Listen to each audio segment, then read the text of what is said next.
Libertarian throughout modern European history meant socialist anarchist. It meant the socialist movement, the workers' movement and the socialist movement, it sort of broke into two branches, roughly. One statist, one anti-statist. The statist branch led to Bolshevism and Lenin and Trotsky and so on. The anti-statist branch, which included Marxists, left Marxists, Pannekoek, Rosa Luxemburg, others, it's kind of merged more or less into an amalgam with a big strain of anarchism into what was called Libertarian Socialism. So libertarian in Europe always meant socialist. Here it means ultra, Ayn Rand or Cato Institute or something like that. But that's a special U.S. usage having to do with a lot of things quite special about the way the United States developed, and this is part of it. There it meant, and always meant to me, the anti-state branch of socialism, which meant a highly organized society, completely organized, and nothing to do with chaos, but based on a democracy all the way through. That means democratic control of communities, of workplaces, of federal structures built on systems of voluntary association spreading internationally. That's traditional anarchism. At least, anybody can have the word if they like, but it's a mainstream, probably the mainstream of traditional anarchism. And it has roots, coming back to the United States, it has very strong roots in the American working class movements. So if you go back to, say, the 1850s, the beginnings of the Industrial Revolution, so right around the area where I live, in eastern Massachusetts, textile plants and so on, the people working in those plants were in part young women coming off the farms. They were called factory girls. So the women would come to the farms and work in the textile plant. Some of them were Irish, immigrants in Boston, and that group of people. They had an extremely rich and interesting culture. They're kind of like my uncle, who never went past fourth grade. Very educated, reading modern literature. They didn't bother with European radicalism. That had no effect on them. But the general literary culture they were very much part of, and they developed their own conceptions of how the world ought to be organized. They had their own newspapers. In fact, the period of the freest press in the United States was probably around the 1850s. In the 1850s, the scale of the popular press, meaning run by factory girls in Lowell and so on, was the scale of the commercial press, or even greater. And these were independent newspapers, a lot of interesting scholarship on them. You can read them now. They were not known, just spontaneously, without any background, and they never heard of Marx or Bakunin or anyone else. They developed the same ideas. They thought that from their point of view, what they called wage slavery, renting yourself to an owner, was not very different from chattel slavery, what they were fighting the Civil War about. And you have to recall that in the mid-19th century, that was a common view in the United States. For example, it was the position of the Republican Party. It was Abraham Lincoln's position. It's not an odd view that there isn't much difference between selling yourself and renting yourself. So the idea of renting yourself, meaning working for wages, was degrading. It was just an attack on your personal integrity. And they despised the industrial system that was developing, that was destroying their culture, destroying their independence, their individuality, constraining them to be subordinate to masters, there was a tradition of what was called republicanism in the United States. We're free people, the first free people in the world. This was destroying and undermining that freedom. This was the core of the labor movement all over, and included in it was the assumption, just taken for granted, that I'm quoting, those who work in the mills should run them. In fact, one of their main slogans, I'll just quote it, was they condemned what they called the new spirit of the age, gain wealth forgetting all but self. That idea that you should the new spirit. You should only be interested in gaining wealth and forgetting about your relations to other people. They regard it as just a violation of fundamental human nature and a degrading idea.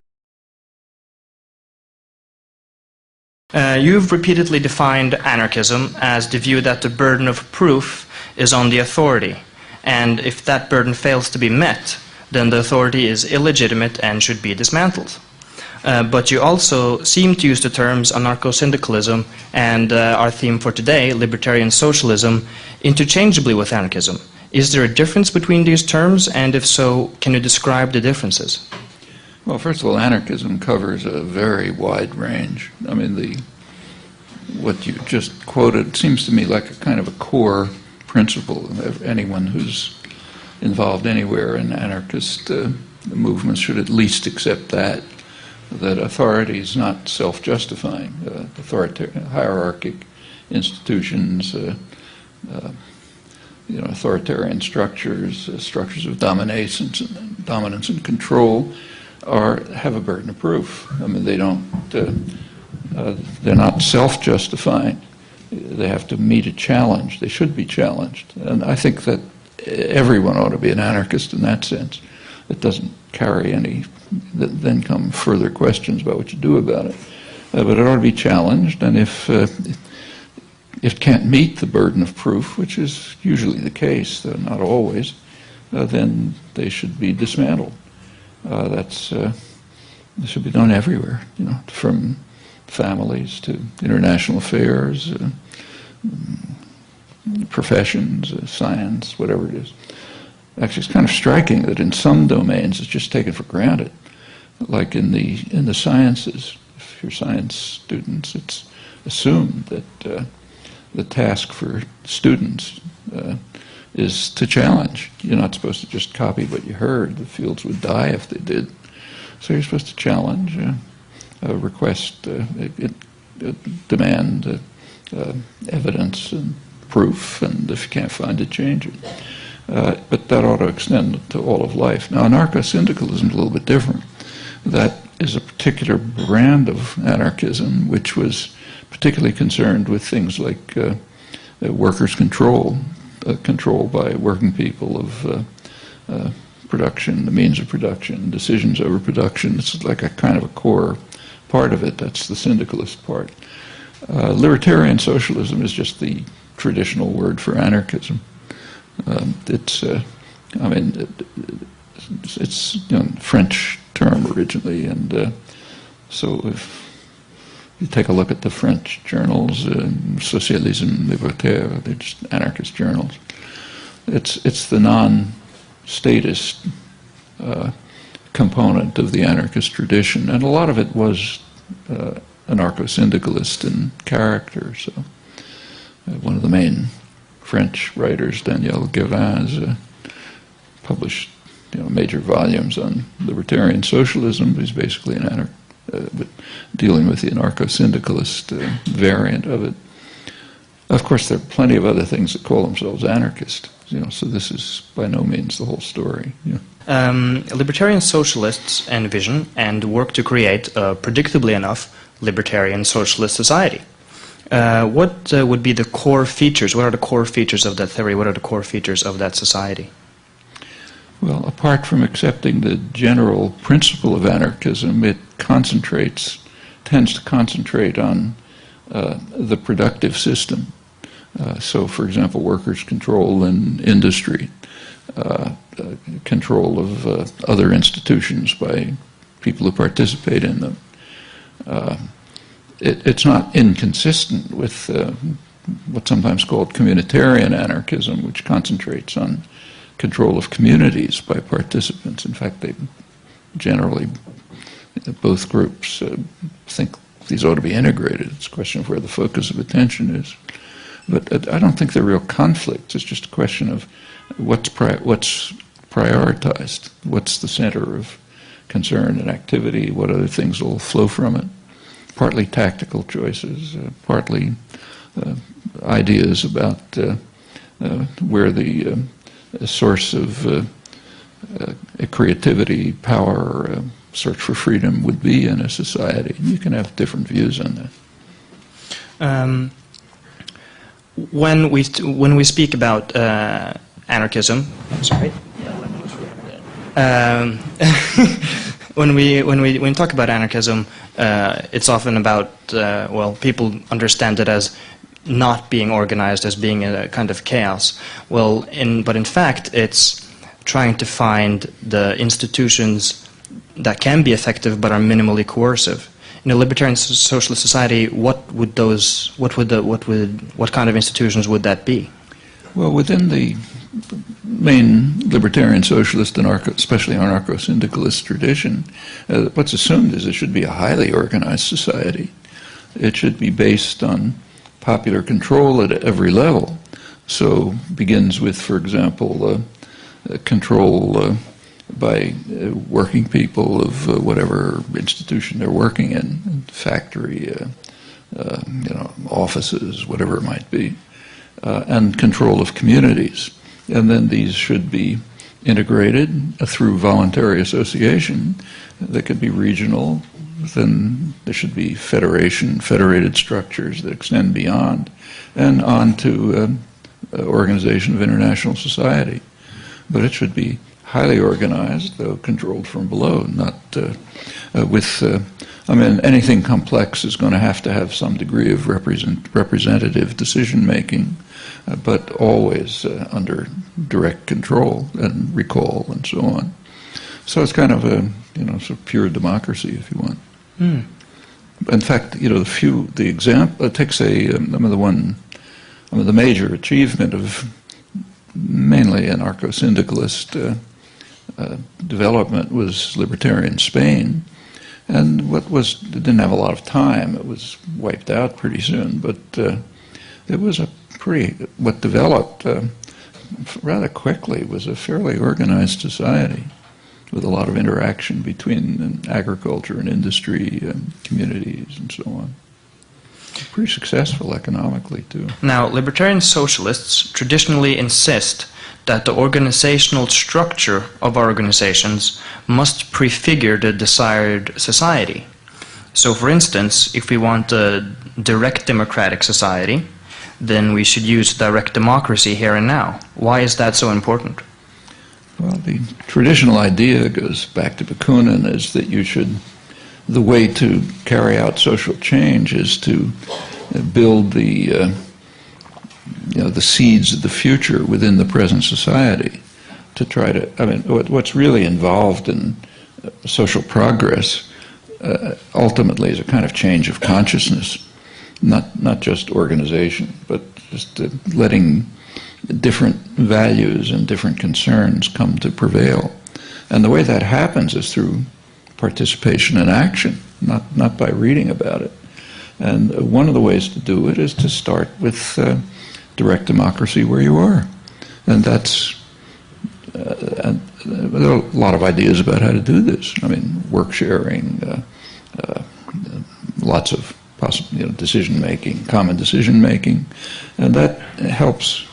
It's essential. I agree with this. It's essential for gaining an understanding of what a free democratic society might be like, even if it's a small group, let's say a publishing house with 10 people.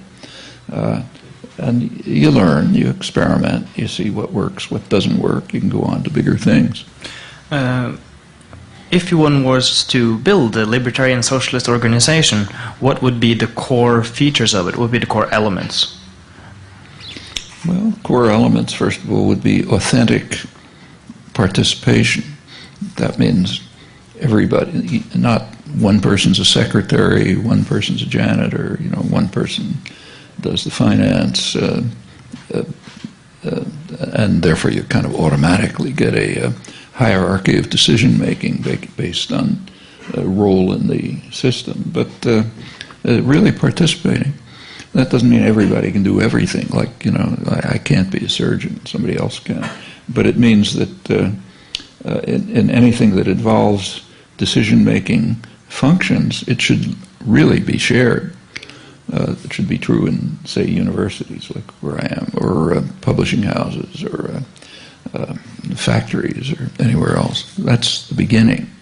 And as soon as you do that, it just breaks down barriers among people. For one thing, it means, I mean, there is some kinds of work that nobody wants to do, but has to be done. Well, that has to be shared. If that's not shared, then you got a problem.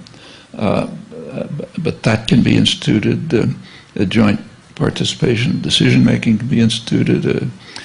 If there is representation, immediate recall when under public, cooperative action. I mean, all of these things can be instituted on a very small scale and can spread to larger ones. And that, if it goes far enough, becomes a major organization.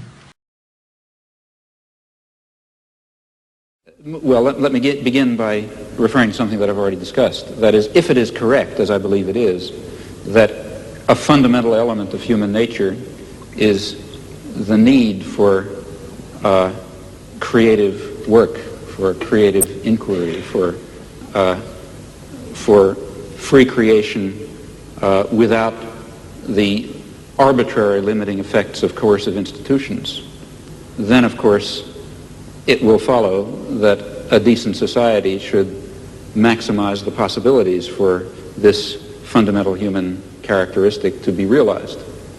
That means trying to overcome the elements of repression and oppression and destruction and coercion that exist in any existing society, ours, for example, as a historical residue. Now, a federated, decentralized system of free associations incorporating economic as well as social institutions would be what I refer to as Anarcho-Syndicalism, and it seems to me that it is the appropriate form of social organization for an advanced technological society in which human beings do not have to be forced into the position of tools, of cogs in a machine, in which the creative urge, that I think is intrinsic to human nature, will in fact be able to realize itself in whatever way it will. I don't know all the ways in which it will. Anarchism can be conceived as a kind of voluntary socialism, that is, a libertarian socialist or anarcho-syndicalist or a communist anarchist in the tradition of, say, Bakunin and Kropotkin and others, had in mind a highly organized form of society, but a society that was organized on the basis of organic units, organic communities, and generally they meant by that the workplace or the neighborhood or both. And from those two basic units involving the place where a person works and spends his creative energies and the place where he lives in relation to his neighbors and others around him, from those two basic units there could derive through federal arrangements a highly integrated kind of social organization which might be national or even international in scope, where decisions could be made over a substantial range, but by delegates who are always part of the organic community from which they come and are returned to it and are revocable and in general would live there, in fact. So it doesn't mean a society in which there is, literally speaking, no government so much as a society in which the primary authority and source of authority comes, as it were, from the bottom up and not from the top down, where representative democracy, as we have it in the United States and in Britain, would be regarded as a form of from the top down authority, even though ultimately the voters decide. Well, representative democracy, as in, say, the United States or Great Britain, would be criticized by an anarchist of this school on really two grounds. First of all, because there is a monopoly of power centralized in the state, and secondly, and critically, because representative democracy is limited to the political sphere and in no way, in no serious way, encroaches on the economic sphere. And anarchists of this tradition have always held that that democratic control of one's productive life is at the core of any serious human liberation, or for that matter, any significant democratic practice. That is, as long as individuals are compelled to rent themselves on the market to those who are willing to hire them. And as long as their role in production is simply that of ancillary tools, then there are striking elements of coercion and oppression that make talk of democracy very limited, if even meaningful. Don't these precedents suggest that there is something inherently pre-industrial about the applicability of libertarian ideas in this way, that it necessarily presupposes a rather rural, simple society in which the technologies of production are fairly simple, in which the economic organization tends to be small-scale and localized, and in which all the problems which we associate with modern industrial society just aren't there? Well, let me separate that into two questions. One, how anarchists have felt about that, and two, what I think is the case. As far as anarchist reactions to that, there are two. There has been an anarchist tradition, which was, and one might think, say, of Kropotkin as a representative, which had much the character that you describe. On the other hand, there's another anarchist tradition that develops into Anarcho-Syndicalism, which simply regarded anarchist ideas as the proper mode of organization for a highly complex, advanced industrial society. And that tendency in anarchism merges, or at least interrelates very closely with a variety of left-wing Marxism, the kind that one finds in, say, the Council Communists that grew up in the Luxemburgian tradition and that is later represented by Marxist theorists like, say, Anton Pannekoek and who developed a whole theory of workers' councils in industry and who was himself a scientist and astronomer, very much part of the industrial world, Dutch Marxist. Now, it's the latter. Now, so which of these two views is correct? I mean, is it necessary that anarchist concepts belong to the pre-industrial phase of human society, or is it the rational mode of organization for a highly advanced industrial society?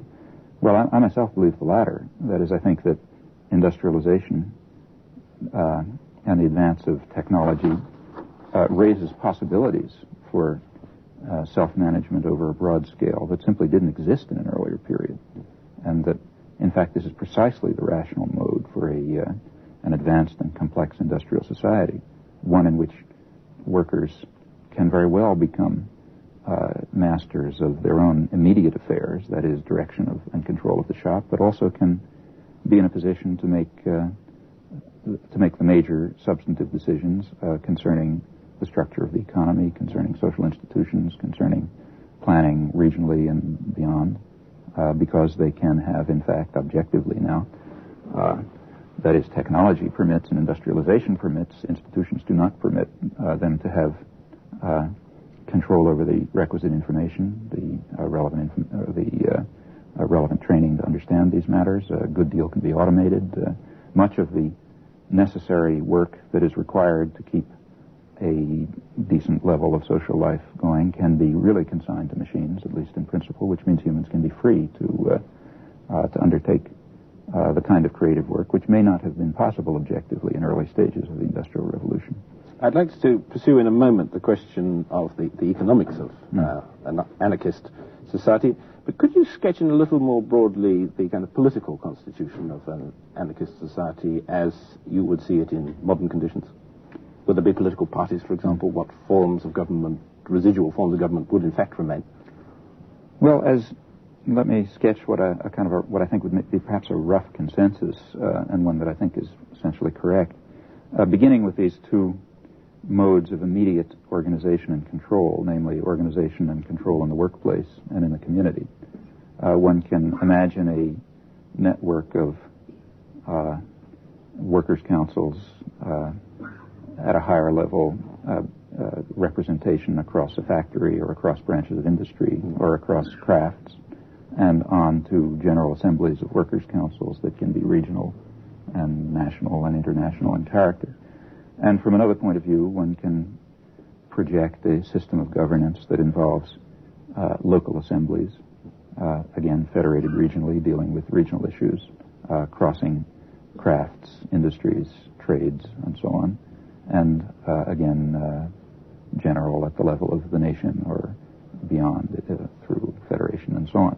Now, each of these, and exactly how these would develop and how they would interrelate and whether you need both of them or only one, well, these are matters over which anarchist theoreticians have debated, and many detailed proposals exist, and I don't feel competent to take a stand. In fact, I think these are questions that pretty much would have to be worked out. But there would not, for example, be direct national elections and political parties organized from coast to coast, as it were, or from north to south in Britain to win those kind of elections?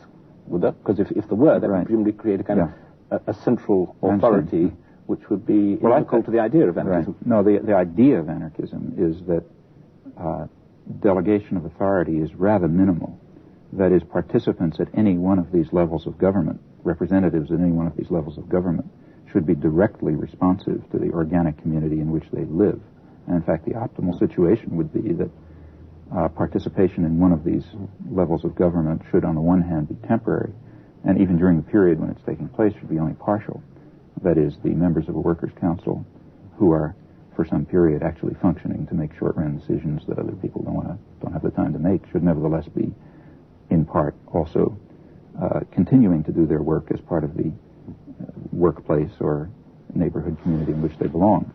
Now, as for political parties, my feeling is that an anarchist society would not forcefully prevent political parties from arising. In fact, anarchism has always been based on the idea that any sort of Procrustean bed, any sort of system of norms that's imposed on social life will constrain and very much underestimate its energy and vitality, and that all sorts of new possibilities of voluntary organization may develop that we may not even think of today at that higher level of material and intellectual culture. But I think it is fair to say that insofar as political parties are felt to be necessary, anarchist organization of society will have failed.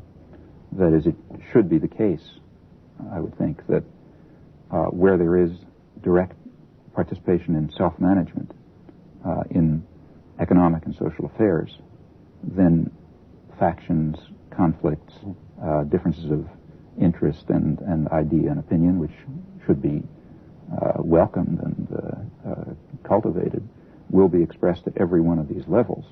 Why they should fall into 2 or 3 or N political parties, I don't quite see. I think that the complexity of human interest and life that does not fall in that fashion. Parties represent basically class interests, or largely classes so. Would not exist in. And classes would have been eliminated or transcended in such a society. Historically, have there been any sustained examples on any substantial scale of societies which approximated to the anarchist ideal? There are small societies, small in number, that have, I think, done so quite well, and there are a few examples of large-scale libertarian revolutions which were largely anarchist in their structure. As to the first, small societies extending over a long period, I myself think the most dramatic example is perhaps the Israeli kibbutzim, which for a long period, may or may not be true today, really were constructed on anarchist principles, that is, of direct worker control, integration of agriculture, industry, service, personal life on an egalitarian basis with direct and, in fact, quite active participation in self-management, and were, I should think, extraordinarily successful. A good example of a really large-scale anarchist revolution, or largely anarchist revolution, in fact, the best example, to my knowledge, is the Spanish Revolution in 1936.